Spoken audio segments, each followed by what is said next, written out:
Hola y bienvenidos queridos estudiantes a una clase más de tu profesora en línea. Es un gusto saludarlos nuevamente. El día de hoy estudiaremos las generaciones literarias del siglo XX en El Salvador.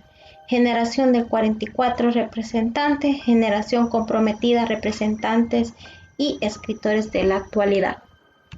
Pero antes de empezar, haremos una retroalimentación de la clase anterior. Sujeto lírico.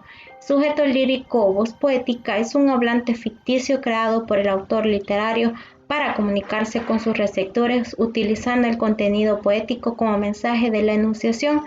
Dentro de la comunicación literaria corresponderá al sujeto lírico desempeñar la función de emisor, es decir, generador del mensaje. Ahora sí, empecemos con la generación del 44. Goethe define, se denomina generación del 44 a un grupo de escritores y escritoras que compartieron actividades literarias y principios extraliterarios bastante comunes y se identificaron como grupo literario tomando como referencia el año de 1944, cuando cayó el dictador que gobernaba el país, el general Maximiliano Hernández Martínez.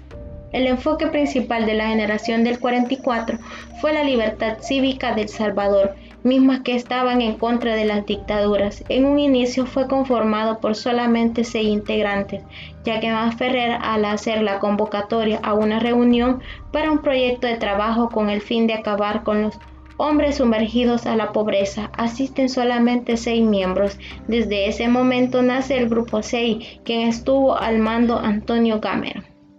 Luego surge la Asociación de Escritores Antifascistas por medio de una reunión en la Biblioteca Nacional. Los comienzos de dicha asociación son por medio de largas publicaciones, artículos y conferencias en una revista llamada Pro. Conozcamos las características. Búsqueda de fórmulas renovadoras. Los teopisques recobraron su forma y hablaron al Dios. Los 4 sacerdotes, uno por cada estirpe, se convirtieron en conejos y tomaron a la cueva del origen. Ya se había perdido la senda del regreso, pero ellos, los conejos. Uso del lenguaje coloquial y renovado. Corrieron preguntando a los otros animales del monte y pudieron llegar hasta la casa, donde quedó la piedra que no quiso moverse. Los teopisques recobraron su forma y hablaron al Dios. Profundo interés en los temas indigenistas. Pedro Geoffroy Rivas, Los nietos del jaguar. Conozcamos también del contexto. 1913, el asesinato del presidente Manuel Enrique Araujo. Asesinado el 4 de febrero por personas liberalistas, ya que el doctor Prudencio Ayala, quien formó una organización secreta y provocó varias insurrecciones. En este gobierno se implementó la Guardia Nacional para así sentir la presencia del Estado. 1913 a 1927, el gobierno de la dinastía Meléndez Quiñones. Por 14 años, esta familia de terratenientes llegó al poder de forma inconstitucional. Comandaron los hermanos don Carlos Meléndez y don Alfonso Quiñones, quienes fueron derrocados por Pío Romero Bosque. 1931, el golpe de Estado al presidente Arturo Araujo. El país entró en crisis ya que el mayor producto generador de grandes ganancias era el café, mismo que se exportaba a varios países y que bajó considerablemente, causando que el gobierno de Araujo también entrara en crisis, lo que conllevó al golpe de Estado.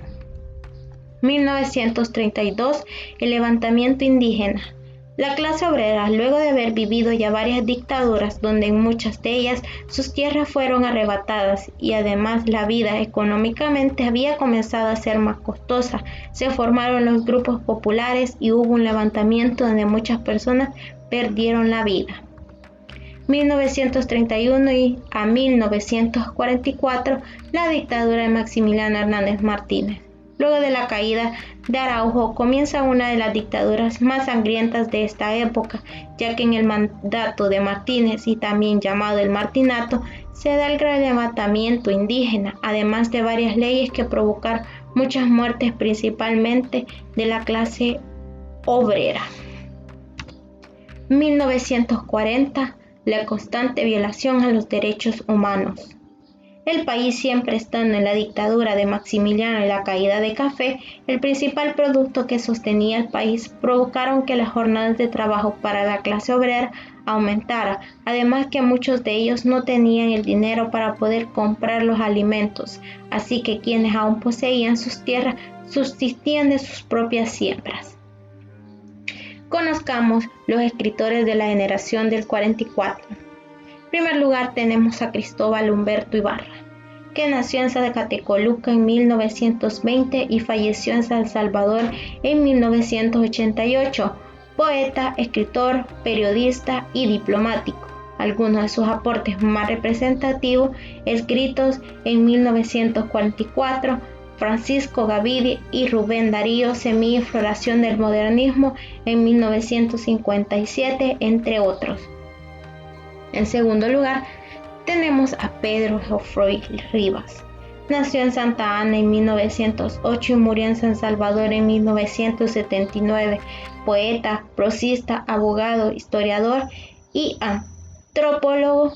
El aporte más representativo es Vida y Pasión y Muerte del Antihombre, publicada en 1936. Tenemos también a Matilde Elena López. Nació en San Salvador en 1922 y murió en la misma ciudad el 11 de marzo de 2010. Poeta, ensayista, dramaturga y crítica literaria. Uno de los grandes aportes de esta poeta fue la poesía referida a lo social. Y de último tenemos a Antonio Gamero, que nació en San José Villanueva, La Libertad, en 1858 y murió en San Salvador en 1974. Poeta y periodista. Su libro y gran aporte llamado El desarrollo de El Salvador en el año de 1958. Ahora bien, conozcamos la generación comprometida. Valdés explica generación comprometida de la siguiente manera. En la década de 1956 a 1966 es cuando la generación comprometida se significa completamente. Es entonces cuando sus componentes más relevantes actúan con más vigor y eficacia en la literatura, incluso en la política, haciendo hincapié en la tesis más importante de su ideología, el compromiso como ciudadanos y como escritores con el pueblo salvadoreño, compromiso que los involucró en las defensas de sus intereses social, políticas y culturales. Esta actitud, mantenida en general sin claudicaciones, salvo alguna excepción, con valentía y patriotismo, define positivamente a la generación comprometida. Conozcamos las características.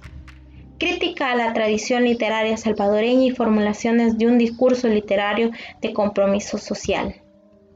2 poemas sobre nuestro más famoso escritor, el conflicto salvadoreño nicaragüense. Rubén. Los salvadoreños, perdonamos en ti al nicaragüense genial, es decir, al discípulo de don Chico Gavidia. Roque Dalton, Historias prohibidas del Pulgarcito. Renovación de las formas métricas tradicionales y empleo de recursos propios de las vanguardias europeas. Mi más hondo anhelo. Sírvame un plato de apeso, niña Lala, bien partiditas las conchas, con su cebolla despelucada y su tomatillo nuevo, que no esté puchagua ni lagrimoso, me le pone curtido chile y bastante limón, me da también un limón para chupar aparte. Roque Dalton, Historias prohibidas del Pulgarcito. El acento testimonial de su poesía, el aliento iconoclasta de sus obras, el marcado izquierdismo de sus actitudes artísticas. La guerra es la continuación de la política por otros medios y la política es solamente la economía quintesenciada del siglo 32. San Salvador, 5 de julio de 1969, opinión estudiantil. El diputado a la Asamblea Legislativa por el Partido de Conciliación Nacional en el gobierno, Dr. Juan Doña Altamirano, acompañado de un grupo de hombres armados, impuso el terror en la colonia panamericana, capturando a diversos estudiantes de secundaria y universidades y tratando de fusilarlos en una barranca cercana, bajo la acusación de ser hondureños que se dedicaban a repartir caramelos envenenados a los niños salvadoreños. Roque Dalton, Historias prohibidas del Pulgarcito.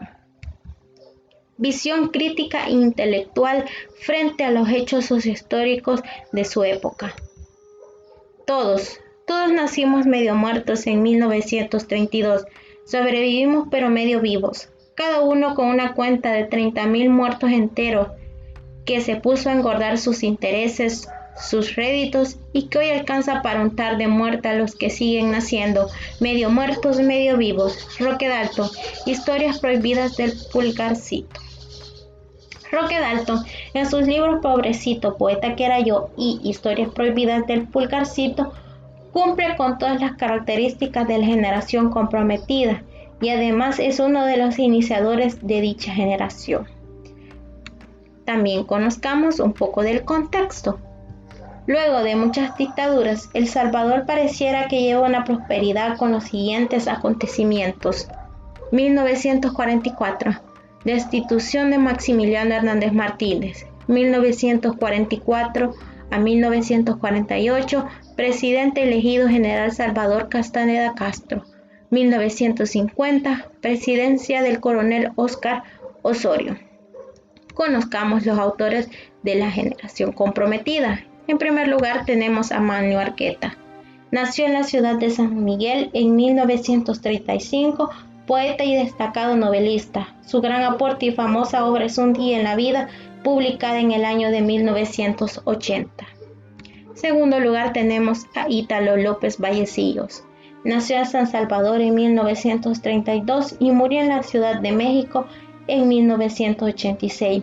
Historiador, dramaturgo, periodista, narrador y editor. Sus aportes a la literatura fueron Biografía de un hombre triste, en 1954, Imágenes sobre el otoño, 1962, El periodismo en El Salvador, 1964, Gerardo Barrios y su tiempo, 1965, entre otros.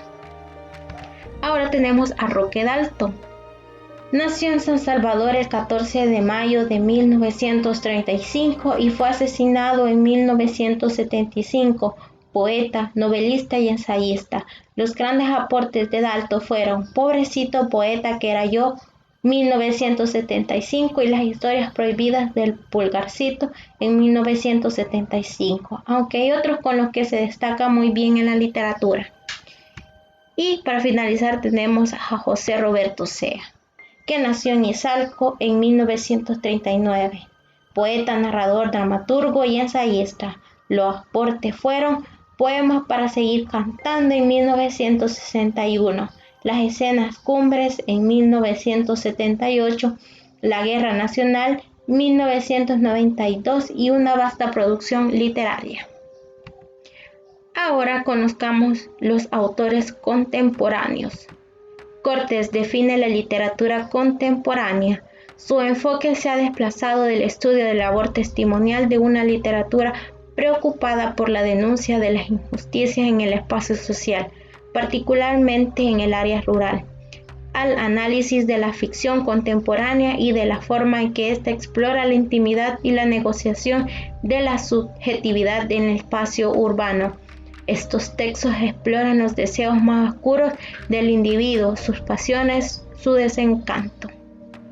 Las características son las siguientes: empleo de temáticas cotidianas y diversas, búsqueda de nuevas formas expresivas y renovación lingüística, ruptura con las formas clásicas y uso libre, tono antisolemne e irreverente para transmitir desencanto ante las circunstancias. Y los autores de esta generación son Jorge Galán, Claudia Hernández, Horacio Castellano Moya, Acinta Escudo, Silvia Elena Regalado, Carmen González Huguet y Vladimir Amaya. La actividad de culminación: en el siguiente fragmento identifica y responde ¿a qué generación perteneció el autor? ¿Qué características de la generación encuentras? Hasta llegar a lo alto de la nueva palabra, extraña, ajena, de tan lejos venida, pero tú ya sabías, desde siempre sabías que era tuyo el acento, tuya la claridad del barro, tuya la rebelde sumisión de la piedra, tuya toda la música, pasión y muerte del antiguo hombre Pedro Geoffroy Rivas. Y bueno, esto ha sido todo por hoy y espero les haya gustado. Hasta la próxima clase.